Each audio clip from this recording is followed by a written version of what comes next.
உங்களுக்கு என்னுடைய கஷ்டங்கள். நாளைக்கு நம்ம ஹவுஸ் ஹஸ்பண்டா இருக்கிறதுக்கு ஃபுல்லா ட்ரெயின் பண்றாங்க.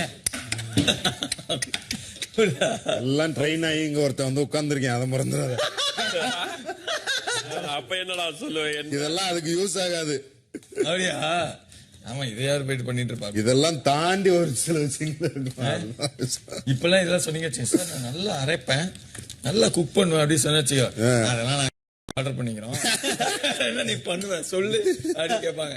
வேற என்ன வேற பண்ண சொல்றீங்க அப்படின்னு நான் வந்து பாசமா இருப்பேன். அப்பதான் உனக்கே அது புரியும். ஆஹா, அப்பவே அண்ணன் சொன்னாரு. அதுக்கு வேற என்ன நீங்க பண்ணுவீங்க சொல்லுங்க. சார் நான் நல்லா நடிப்பேன் சார். அப்பனா நீ நல்லா நடிச்சு என் பொண்ணை ஏமாத்திரி வெளியே போன்றுவாங்க. நடிப்பாங்க, பரவாயில்லையா? நல்லா டான்ஸ் ஆடுவேன்.